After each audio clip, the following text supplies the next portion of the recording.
హరి ఓం శివోహం. నా గురుదేవుల సిద్ధ గురువుల జగద్గురువుల సద్గురువుల జగద్గురు ఆదిశంకరాచార్యుల వారి పాదాల ప్రణామాలు. నా ఇష్టదైవం, ఆరాధ్య దైవం, కులదైవం వారి పాదాలకు ప్రణామాలు. విశ్వకర్మ పోతులూరు వీరబ్రహ్మేంద్ర స్వామి వారి పాదాలకు ప్రణామాలు. విశ్వము, ప్రకృతి, వికృతి, సృష్టి వారి పాదాలకు ప్రణామాలు. ప్రత్యక్ష దైవములైన శ్రీ సూర్యనారాయణ, చంద్రదేవ, కాలభైరవేశ్వర స్వామి, అష్టదిక్పాలకుల, నవగ్రహముల, పంచభూతాల పాదాలకు ప్రణామాలు. ఈరోజు నేను తెలియచేసే విషయం ఏమిటంటే, మంత్రమహిమ ఏ విధంగా ఉంటుంది. మంత్రమహిమ ఏ విధంగా ఉంటుందంటే, మంత్రం సిద్ధిస్తేనే ఆ మహిమ తెలుస్తుంది. మంత్రసిద్ధి జరిగిందని మీకు ఎలా తెలుస్తుంది? వాటికి సంబంధించి వివరణ తెలియచేస్తాను. అన్నమయ్య జిల్లా పీలేరులో మేము ఉంటాము. అన్నీ ఫోన్లోనే మాట్లాడడానికి సమయం సరిపోదు. మా వాట్సాప్ నెంబర్ తెలియజేస్తాము. మీరు మెసేజ్ పెడితే మీకు 24 గంటల లోపు సమాధానము, మాట్లాడే సమయము తెలియపరుస్తాము. స్వయంగా మాట్లాడాలనుకునే వారికి మా వాట్సాప్ నెంబర్ 8500557488. మంత్రమహిమ అంటే ఏమిటి? నువ్వు ఏదైనా గురువు దగ్గర మంత్రం తీసుకొని ఉంటే, ఆ మంత్రం నీకు సిద్ధి లభిస్తే, ఆ మంత్రం యొక్క మహిమ ఎలా ఉంటుందంటే, ఒక ప్రయాణానికి బయలుదేరాలనుకున్నావు, నీకెవరైనా తోడు కావాలి నువ్వు అనుకుంటే, ఆ తోడు నీకు నిజంగా అవసరమైతే, నీ మంత్రమహిమ వలన నీవు బయలుదేరవలసిన ప్రయాణానికి, ఆ మార్గంలో రావడానికి నీకు ఒక నమ్మకమైన వ్యక్తి తోడుగా వస్తాడు. అదేవిధంగా ఏదైనా ఒక కార్యం కోసం ప్రయాణం చేయాలనుకున్నావు, నీకు మంత్రం సిద్ధి అయి ఉంటే ఆ మహిమ ఎలా ఉంటుందంటే, నీవు బయలుదేరి వెళ్ళవలసిన ప్రయాణము, ఆ కార్యము జరుగుతుందా లేదనే విషయం 1కి 10 సార్లు, 100 సార్లు కూడా నీ మనసులోంచి నీకు తెలియపరచడం జరుగుతుంది. ఈ ప్రయాణం వద్దు వద్దు వద్దు అని అలా తెలియపరుస్తుందంటే ఆ కార్యం జరగదని అర్థం. ఉపయోగం లేదు, నిరుపయోగం అని. అదేవిధంగా నీకు తెలియకుండానే ఒక ప్రయాణం అనుకొని అప్పటికప్పుడే నువ్వు బయలుదేరాల్సిన పరిస్థితి ఏర్పడితే, వెంటనే బయలుదేరమని సందేశం వస్తుంది మనసులోకి. అంటే అది నీకు అవసరం, దానివల్ల నీకు మేలు జరుగుతుంది, శుభం చేకూరుతుంది. ఆ విధంగా మంత్రం యొక్క సిద్ధి, మహిమ ఉంటుంది. అంతేకాకుండా నీకు ఏది కావాలని కోరుకుంటావో దానిని ఆ మంత్రం యొక్క శక్తి నీకు లభించేలా చేస్తుంది. అలాగని 100 కోట్లు కావాలి, 1000 కోట్లు కావాలి, వజ్ర వైడూర్యాలు కావాలని కోరుకుంటే కాదు, సమయం పడుతుంది. ఎంతవరకు సమయం పడుతుందంటే, నీకు పూర్వజన్మ కర్మ, ఈ జన్మ కర్మ ఏదైతే నువ్వు అనుభవిస్తున్నావో అవి తొలగిపోయేంతవరకు. అవి తొలగిన వెంటనే నీ పుణ్యం ఎంత ఉందో దానికి సరిపడా అంత నీకు చేకూరుతుంది. ఐశ్వర్యమైన, అధికారమైన, కీర్తైన. అంటే నువ్వు ఏం మూట కట్టుకోవాలి? పుణ్యము నువ్వు మూట కట్టుకుంటే పాపం తొలగిపోగానే దాని ప్రతిఫలం నీకు లభిస్తుంది. ఏ విధంగా లభిస్తుంది? ఒక విత్తనాన్ని భూమిలో వేసావనుకో, పురుగులు, చీమలు ఆహారంగా తినే అవకాశం ఉంటుంది, పక్షులు సైతం. అదేవిధంగా అది మొలకెత్తితే పశువులు, గొర్రెలు, మేకలు, ఆవులు ఇవి తినే అవకాశాలు ఉంటాయి. అదేవిధంగా అది వృక్షమైతే కట్టెలు కొట్టేవాళ్ళు కొట్టుకొని వెళ్ళే అవకాశం ఉంటుంది. వీటన్నిటిని దాటి మహావృక్షంగా నిలబడితే ఆ చీమలు, ఆ పురుగులు, ఆ పక్షులు, ఆ పశువులు, ఆ మనుషులు వాళ్ళు కూడా ఆ చెట్టు కింద నీడకొచ్చి నివసించడానికి ప్రయత్నిస్తారు. అంటే నీలో పాపం తీరిపోతే నువ్వు వేసిన పుణ్యం అనే విత్తనం అలా మహావృక్షమై నీకు ఉపయోగపడుతుంది. అప్పుడు పువ్వులు, కాయలు, పళ్ళు, ఫలాలు నీకు లభిస్తాయి. ఎంతవరకు లభిస్తాయంటే జీవితకాలం అంతా లభిస్తూనే ఉంటాయి. వృక్షం ఉంటుంది కదా, ఒక్కసారి నువ్వు చేసే ప్రయత్నం ఎంత సంకల్పము ఎంత బలం ఉందో దాని ఫలితం కూడా అదే విధంగా వస్తుంది. కర్మ తీరితేనే ఫలితం దక్కుతుంది. కర్మ తీరకుండగానే నేను మంత్రం చేశాను, సిద్ధి పొందాను, నాకు ఇది కావాలి అది కావాలి అంటే వెంటనే రావు. సత్యయుగం కాదు, ఇది కలియుగం. ఈ యుగంలో ధర్మం ఎక్కువగా ఉంటుంది, అధర్మం ఎక్కువగా ఉంటుంది. అధర్మం చేసేవాళ్ళు రాజ్యమేలుతూ ఉంటారు, ధర్మంగా జీవించే వాళ్ళు కష్టాల మీద జీవిస్తూ ఉంటారు. ధర్మబద్ధులు ధర్మానికే బద్ధులై ఉంటారు. అధర్మంగా ఉన్నవాళ్ళు పూటకొక రకంగా క్షణానికి ఒక విధంగా మాటలు మారుస్తూ, మాటల గారడితో మాయలు చేసుకుంటూ, మోసాలు చేస్తూ, రుణాలు చేస్తూ, ఇతరులు ఎవరు ఏమైపోయినా మాకు అనవసరం అనే ఉద్దేశంతో జీవిస్తూ ఉంటారు. అట్టివారు కూడా కర్మలు అనుభవించాల్సిందే. ఎవరైనా కర్మ ఫలితం నుంచి తప్పించుకోలేరు. మంత్ర మహిమ ఈ విధంగా ఉంటుంది. నాకు ఫలానా కావాలి అంటే అది అత్యవసరము, నిత్యవసరమై ఉండాలి. నీ గృహానికి, నీ ఇంటికి, కుటుంబానికి ఏదైనా లోటు ఉంటే నాకు ఫలాంది కావాలంటే మంత్రాధిష్టాన దేవత నీకు ప్రసాదిస్తుంది. అది కూడా ధర్మబద్ధంగానే.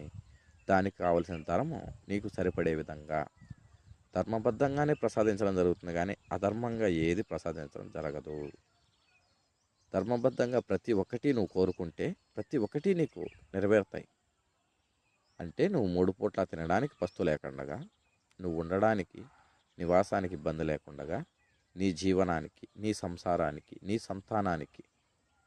ఎంతోమంది సాధకులు కానీ చాలామంది సంతానం అంటే స్త్రీ సంతానం మాత్రమే ఉండి వంశోద్ధారకులు లేక బాధపడే వాళ్ళు ఉన్నారు. అట్టి వారికి ఇటువంటి లోటులు ఏవి లేకుండగా ఉంటుంది.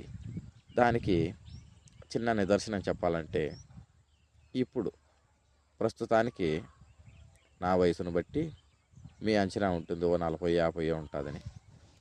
ఈ వయసులో కూడా నాకు సంతాన భాగ్యం లభించింది. దైవకృప, మంత్రసిద్ధి అంటే ఆ విధంగా ఉంటాయి. నాకు 4 సంవత్సరాల బాబు, 6-7 నెలల పాప ఉండాలి. అంటే సంపూర్ణము అంటారు దాన్ని. వంశోద్ధారకుడు, ఇంటికి లక్ష్మీదేవి ఇద్దరూ ఉండాలి, అప్పుడే సంపూర్ణమవుతుంది. అట్టి గురువులు సద్గురువులై ఉండాల. సద్గురువులయ్యండి వారికి సంతాన భాగ్యము ఉండాల. ఏ విధంగా ఉండాలంటే స్త్రీ పురుష సంతానం ఉండాలి. అట్టి వారి దగ్గర మంత్రాలను స్వీకరించాలి. మీకు, మీ కుటుంబానికి మేలు కలుగుతుంది. మీకు సంతాన భాగ్యము ఇబ్బందులు లేకుండా ఉంటుంది. మీరు ఆశ్రయించేటప్పుడు మీ గురువులకు సంతానం ఉందా లేదా, సంతానంలో ఏ సంతానం ఉండాలి, సర్వము ఉండాలంటే ఈ విధంగా ఉండాలి. ఆ విధంగా ఉండే వారి దగ్గర వారిని ఆశ్రయించి ఉపదేశం తీసుకొని, వాక్కు సిద్ధిని కూడా తీసుకొని, లోక కళ్యాణం కోసం, ధర్మం కోసం, దైవం కోసం మహిమాన్వితమైన శక్తులను ఉపయోగించండి. స్వార్థం కోసం నిష్ప్రయోజనంగా ద్వేషంతో కానీ, ఎవరో మన దగ్గరికి వచ్చారు వాళ్ళు బాధపడుతున్నారు మనకు తెలిసిన వాళ్ళని వారి శత్రువుల మీద కానీ ఉపయోగించకూడదు. అది ధర్మం కాదు. ఎవరైనా నేనే మంచివాడిని, అవతలోళ్ళు చెడ్డోళ్ళని చెబుతారు. అది మీరు నమ్మకూడదు. దైవజ్ఞానంలో కూర్చొని వెళ్ళి చూసి జరిగిన వాస్తవం తెలుసుకొని ఎవరి తప్పు ఒప్పు అని నిర్ణయం తీసుకోవాలి. ధర్మానికి హాని కలిగి ఉన్నది నిజమైతే ధర్మాన్ని రక్షించడం కోసం, అవతల వారిని మీరు శిక్షించడం కోసం ప్రయోగం చేయవచ్చు. అది తప్పు కాదు. అలా కాకుండా ధర్మమే అవతల వారి వైపు ఉండి అధర్మం వైపు ఉన్న వారు వచ్చి మిమ్మల్ని ఆశ్రయిస్తే మీరు వీరికి వాగ్దానం చేసి వీరి రక్షణ కోసం ధర్మంగా ఉన్న వారిని శిక్షిస్తానంటే ఆ కర్మ ఫలితం మిమ్మల్ని వెంటాడుతుంది, వేధిస్తుంది. అది మీరు అనుభవించక తప్పదు. కాబట్టి ప్రతి ఒక్కరూ సాధకులు జాగ్రత్తగా ఆచితూచి మాట ఇవ్వాలి. మంత్రసిద్ధి జరిగిన వారు వారి నోటితో కోపద్వేషాలతో కానీ ఏ కారణం చేత కానీ నిష్కారణంగా వేరొకరిని దూషించకూడదు. వెళ్తూ ఉన్నారు ప్రయాణము, సడన్గా ఒక అతను వచ్చి దూరేశాడు అడ్డుగా, అతను తప్పే. ఏమీ అడ్డంగా దూరేసినావు, నీకు పోయే కాలం వచ్చిందా అని మంత్రసిద్ధి పొందిన వాళ్ళు అనకూడదు. అలా అంటే వాగ్దేవి మీ నేలకి మీద ఉంటుంది. సిద్ధి పొందిన వారు మీరు, మీ నోట్లో నుంచి వచ్చిన మాట సత్యమయ్యేందుకు అతను పోతాడు. అకాల మరణం చెందుతాడు. ఆ పాపం ఎవరిది? నీది. నిష్కారణంగా నిన్ను ఒక దెబ్బ కొట్టినా కూడా నేనేం తప్పు చేశానయ్యా, నన్ను కొడుతున్నావు నిష్కారణంగా అని నువ్వు తలంచుకొని రావాలే కానీ నీ నోటి వెంట దుష్పరిణామాలు చెందినటువంటి వ్యాఖ్యలు రాకూడదు. మంత్ర మహిమ అలా ఉంటుంది. మంత్రసిద్ధి పొందిన వారి శక్తి ఇలా ఉంటుంది. ఏ కారణం చేత కూడా కానీ ఇతరుల మీద దుర్భాషలు ఆడటం, వారిని శపించడం, శాపనార్థాలు పెట్టడం వంటివి చేయకూడదు. అవి ఫలిస్తాయి. అవి ఫలిస్తే నష్టం అతనికే అనుకుంటావు, అతని కుటుంబానికి కూడా. అతని కుటుంబానికి అతనికి నష్టం జరిగినప్పుడు ఆ కర్మ ఫలితం నీకు నీ కుటుంబానికి వస్తుంది. నువ్వు సాధించిన సంపాదించిన పుణ్యం ఏదైతే ఉందో అది హరించుకుపోతుంది. ఒక శాపం కారణంగా నీ శక్తి హరించుకుపోవడం అవసరమా? ఉపయోగించాలి. ఎప్పుడు? దైవం కోసం, ధర్మం కోసం. అలాంటప్పుడు ఉపయోగించాలి. నిష్కారణంగా ఉపయోగిస్తే ఈ విధంగా జరుగుతుంది. ఇదే మంత్రసిద్ధిలో ఉన్న గొప్ప మహిమ. అదే కాకుండా మరి కొంతమంది భక్తులు వారి భక్తి శ్రద్ధలతో వారికి తెలియకుండానే భక్తిలో లీనమైపోయి ఉంటారు. ప్రతి దాంట్లోనూ దైవాన్ని చూస్తుంటారు. వారికి తెలియకుండానే కొన్ని శక్తులు వచ్చేస్తాయి. వాళ్ళు అనుకుంటే చాలు తడువుగా జరిగిపోతుంటుంది. ఈ విషయాన్ని వాళ్ళు ఈ నోట ఆ నోట ఎవరికో ఒకరికి చెప్పకుండా ఉండరు. అలా చెప్పకుండా గోప్యంగా ఉన్న వాళ్ళకి జరుగుతూనే ఉంటాయి. ఎప్పుడైతే రహస్యాన్ని బహిర్గతం చేస్తారో అప్పుడు ఆటోమేటిక్గా వాళ్ళు తలచిన కార్యాలన్నీ జరుగుట ఆగిపోతూ వస్తాయి. ఆ తర్వాత ఆ శక్తి వాళ్ళకు ఉండదు. మళ్ళీ అంటే అన్ని విషయాలు బహిర్గతం చేయకూడదు అనేది ముఖ్య విషయం. ఏది బహిర్గతం చేయవలో దాన్ని మాత్రం బహిర్గతం చేయాలి. అన్నీ చేస్తే ఉన్నది పోతుంది. ఉన్న శక్తి పోతే మరలా రాబట్టుకోవడానికి అదేం డబ్బు కాదు, సంపాదించడానికి. గురువు దగ్గర తెచ్చుకున్న సిద్ధి కాదు, మంత్రము కాదు, దైవం దగ్గర నుంచి వచ్చిన శక్తి. దైవం దగ్గర నుంచి వచ్చిన శక్తిని మరలా నీవు దైవం దగ్గర నుంచి తీర్చుకోవడానికి నీకు వీలు కాదు. ఎందుకు కాదంటే నువ్వు చేసిన సమయాలు, అప్పుడు నీలో ఉన్న భక్తి ఇప్పుడు నీలో ఉండదు. అప్పుడు నీలో ఉన్న చిత్తశుద్ధి ఇప్పుడు నీలో ఉండదు. అప్పుడు ఎలా సాధిస్తావు? ఒకానొక కాలంలో నా చిన్న వయసులో 10 సంవత్సరాల వయసు అప్పుడు చాలా భక్తి కలిగి ఉన్నాను. నేను కూడా దైవాన్ని బలంగా నమ్మి ఆరాధిస్తున్నాను. ఎంతో మహిమాన్వితమైన శక్తులు లభించాయి నాకు. తెలియదు, చిన్న వయసు కదా. పిలిస్తే ఆకాశం నుంచి వర్షం 3 నిమిషాల్లో జలజల వచ్చేసేది. అలా నాకు వచ్చిన మహిమాన్వితమైన శక్తి గురించి బహిర్గతం చేశాను తెలియక. నేను ఎవరికి చెప్పానో వాళ్ళంతా పిలుసు, ఆకాశం నుంచి వర్షం వస్తుంది మేము చూడాలా అనేది. నేను పిలిచేది, వచ్చేది. ఆ తర్వాత వర్షం వస్తుంది, ఆగిపోమ్మంటే ఆగిపోతుందేమో అని చూశాను. అలా కూడా జరిగింది. అది ప్రకృతి ధర్మము కాదు, నేను చేసింది కరెక్టు కాదు. కొన్ని సందర్భాల్లో వర్షము రప్పించడము, వెంటనే ఆపడము రెండూ చేశాను. అటువంటి పరిస్థితుల్లో నా కనులు రక్తవర్ణం మారి ఎర్రగా మారిపోయాయి. అంటే ప్రకృతికి విరుద్ధమైన శాస్త్రాలు నేను చేస్తున్నాను. అప్పుడు కూడా నాకు తెలియలా కనులు ఎందుకు ఇలా మారిపోతున్నాయి, ఇలా చేసినప్పుడు ఇలా అవుతున్నాయి అనుకున్నానే తప్ప నేనేం చేస్తున్నాను తెలియదు. అజ్ఞానంలో ఉన్నాను. ఎందుకున్నానంటే గురువు లేరు నాకు అక్కడ. జ్ఞానాన్ని బోధించే గురువు లేరు. గురువు లేరు కాబట్టి అజ్ఞానంలో ఉన్నా. అందుకే గురువు లేని విద్య గుడ్డిదే అన్నారు. అంత శక్తి లభించి కూడా నిలుపుకోలేకపోయాను. దౌర్భాగ్యం కదా మరి. అదే గురువు నింటే, నాకు హితవు చెప్పి నింటే, జ్ఞానాన్ని బోధించి ఉంటే నేను బహిర్గతం చేసి ఉంటానా? అప్పుడే అంత చిన్న వయసులోనే అంత శక్తులు వస్తే ఇప్పటికి ఎంత శక్తులు వచ్చేయండల్లా, ఇంకెంత జరిగిండల్లా. ఇటువంటివన్నీ బహిర్గతం ఎందుకు చేయకూడదంటే అందుకు చేయకూడదు. గురువుల దగ్గర పూర్వ అనుభవం ఉంటుంది. వారు హితవు బోధిస్తారు, సద్గురువులు సత్యాన్ని సెలవిస్తారు, ధర్మ మార్గాన్ని నడిపిస్తారు. కాబట్టి గురువు మూలం. మంత్రసిద్ధి వారికి గురువే మూలం. దైవం కన్నా ముందు గురువే. మొదట దైవం, గురువు, తర్వాతే నీకు దైవశక్తి ప్రాప్తం జరుగుతుంది గురువు ద్వారా. గురువు లేకుండా ప్రాప్తించినా కూడా నాకు జరిగిన విధంగా జరుగుతాయి. ఇప్పుడు గురువుల దగ్గర తెచ్చుకున్న విద్యలు ఏవి నా నుంచి పోవు. అలాగని ఏది బహిర్గతం చేయాలి, ఏది చేయకూడదని తెలుసుకున్నాను. జ్ఞానాన్ని బోధించారు గురువులు, తెలియచేశారు. నా చిన్న వయసులో గురువు లేరు, చెప్పేవాళ్ళు లేరు. కాబట్టి నేను చేసిన దైవారాధన, ఆ భక్తిలో నుంచి వచ్చిన శక్తి మహత్తరమైన శక్తే, కానీ నిలుపుకోలేకపోయాను. అట్టి మానవాతీత శక్తులను కూడా నిలుపుకోలేని పరిస్థితి జరిగింది జీవిత అనుభవంలో. ఇటువంటివి ఉంటాయి కాబట్టి మంత్ర మహిమ, మంత్రసిద్ధి, మంత్రశక్తి ఎలా ఉంటుందంటే అలా ఉంటుంది. మనకు ఏది కావాలని కోరుకునేది ఎంత ముఖ్యమో సృష్టిలో నుంచే కోరుకుంటే జరిగిందంటే అది ఎంత మహత్తరమైన శక్తి ఆలోచించండి. అదేవిధంగా నేను ఇంకా కొన్ని చేశాను. నా వరకు నా శరీరానికి ఇది కావాలని కోరుకోవడం, ఇతరుల శరీరానికి అది జరగాలని కోరుకోవడం, అలాంటివి కూడా చేశాను. అవన్నీ కూడా అజ్ఞానంలో చేసినటివి, తెలిసి తెలియక ఉపయోగించినటివి.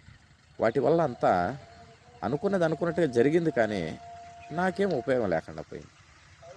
లోక కళ్యాణం కోసం చేయలేదు, దైవం కోసం చేయలేదు, ధర్మం కోసం చేయలే. ఏదో జరుగుతోందని చేశాను, అది జరిగింది. దానివల్ల ఎవరికేం లాభం వచ్చింది? సృష్టికి లేదు, ప్రకృతికి లేదు, దైవానికి లేదు, మానవాళికి లేదు. ఎవ్వరికి ఉపయోగం లేకుండా చేసుకున్న కార్యములు ఆ శక్తులు అటువంటప్పుడు ఎందుకని ఆ భగవంతుడు ఆ శక్తులు కూడా లేకుండా చేశాడు. ఇప్పుడు నేను పిలిస్తే 3 నిమిషాల్లో వర్షం రాదు. రోజు పడుతుందో, 3 రోజులు పడుతుందో, వారం పడుతుందో, పక్షం పడుతుందో, నెల పడుతుందో కూడా తెలియదు. ఎందుకంటే రప్పించడంతో పాటు ఆపడం కూడా చేశాం కదా. ప్రకృతి ధర్మాలను వికృతంగా చేశాం కాబట్టి ఆ విధానంగా జరిగినాయి. ఇటువంటి సొంత అనుభవాలను సైతము గురువులు తెలియపరుస్తారు, జ్ఞానాన్ని బోధిస్తారు, మార్గాన్ని సూచిస్తారు, ఏ విధానంలో చేసుకోవాలనేది సంపూర్ణంగా తెలియచేస్తారు. ఒకేసారి అన్ని విషయాలు ఎవరు కూడా చెప్పరు. కాలానికి అనుకూలంగా పరిస్థితిని బట్టి ఏది అవసరమో దాన్ని తెలియచేస్తూ వస్తారు. ఎన్నో ఉంటాయి గురువుల మెదుల్లో. భగవంతుడు ఏది ఏ సమయానికి పలికించాలనో దాన్నే పలికిస్తాడు. మా గురువు గారు అన్నీ నాకు ఒకేసారి చెప్పలేదే అని ఎవ్వరు కూడా ఏ గురువుని నిందించకూడదు. దైవం వాళ్ళకు ఆదేశం ఇచ్చినప్పుడు ఆ విషయాలను వాళ్ళు తెలియపరుస్తారు. అలా కాకుండా నేను అడిగేశాను వెంటనే చెప్పేయాలంటే అంగిట్లో వస్తువు కాదు కదా నువ్వు డబ్బు పెట్టి కొనుక్కోవడానికి. నువ్వు అడుగుతున్నది మహత్తరమైన శక్తులకు సంబంధించినటివి. ఆ సమయం ఆసన్నమైనప్పుడు దైవం తెలియచేస్తుంది, ఈ బిడ్డకి ఇది ఇవ్వు అని. అప్పుడు ఆ గురువు తెలియచేస్తాడు, నాయన ఇది తీసుకో, ఇది చెయ్యి, ఇది నీకు మేలు కలుగుతుంది, దీనికి ఈ విధానం ఉంది, దీన్ని ఈ విధానంలో చేయాలి, ఈ విధంగా నీకు శుభం కలుగుతుంది అని. ఆ విధానంలో దైవం వాళ్ళకు పలికించినప్పుడే వాళ్ళు పలుకుతారు, కానీ నిష్కారణంగా కాదు. యోగులు, ఋషులు, మునులు, సిద్ధులు, గురువులు నిష్కారణంగా చెప్పరు. ఏది కారణం ఉంటేనే చెబుతారు. ఆ కారణం దైవం దగ్గర నుంచి వారికి సంకేతం వస్తేనే, ఆ సంకేతం వచ్చినప్పుడే వాళ్ళు తెలియచేస్తారు. అంతేగాని మనం అడిగేసాం వెంటనే మనకు చెప్పేస్తారనేది కాదు. మనం అడగగానే చెప్పరు, చెప్పవలసిన సమయం ఆసన్నమైనప్పుడు చెబుతారు. ఆ సమయానికి అనుకూలంగా వాళ్ళు చెప్పినప్పుడు మనం సద్వినియోగపరుచుకోవాలి, సవ్యంగా చేసుకోవాలి. మంత్ర మహిమ, మంత్రసిద్ధి, మంత్రశక్తి ఆ విధంగా ఉంటుంది. దాన్ని దృష్టిలో ఉంచుకొని ప్రతి ఒక్కరూ జాగ్రత్తగా ఉండి ఏది అంతర్గతము, ఏది బహిర్గతము తెలుసుకొని వ్యవహరించాలి. కొన్ని సందర్భాల్లో, కొన్ని విషయాల్లో గృహస్థులు తమ తల్లిదండ్రులకు, భార్యలకు, బిడ్డలకు కూడా తెలియకోకుండా రహస్యాలు పెట్టుకోవాల్సినవి కూడా ఉంటాయి. అన్నీ బహిర్గతం చేయడానికి వీలు కాదు, వీలు లేదు, అలా చేయకూడదు. కాబట్టి ఏది చేయాలి, ఏది చేయకూడదు అని గురువు ద్వారా ముందే తెలుసుకోవాలి. అదే జ్ఞానం, అదే మూలం. మరొక వీడియోలో మంత్రసిద్ధి మనస్సు, బుద్ధి స్థిరంగా లేదు, అలా ఉండాలంటే ఏం చేయాలి, మంత్రజపం సాధన చేయటానికి మనస్సుని, బుద్ధిని స్థిరంగా ఉండడానికి విషయాలు తెలియచేస్తాను. ఈ సిద్ధి పొందిన వారికి ఎలా ఉంటుంది, మంత్రసిద్ధి యొక్క స్థితిగతులు ఏమిటి, నా జీవితంలోని కొంత అనుభవము తెలియపరిచాను. లోక కళ్యాణం కోసమే తెలియపరుస్తున్న వీడియోలు ఇవి. సర్వే జన సుఖినో భవంతు. హరి ఓం. శివోహం. మీరు కూడా ప్రతి ఒక్కరూ ధర్మం కోసం, దైవం కోసం, లోక కళ్యాణం కోసం మాత్రమే మీ దగ్గర ఉన్నటువంటి శక్తులను ఉపయోగించండి. మీరు ఏ కారణం చేతైనా బహిర్గతం చేసి ఆ శక్తి పోయినా గురువులను ఆశ్రయించినప్పుడు మరొక శక్తి అయినా మీకు లభించే అవకాశం ఉంటుంది. అంతటి శక్తులు మరొకటైనా మీకు లభించేట్టుగా గురువులు మీకు మార్గాన్ని తెలియపరుస్తారు. ఆ విధానంలో జాగ్రత్త జీవించండి. సర్వే జన సుఖినో భవంతు.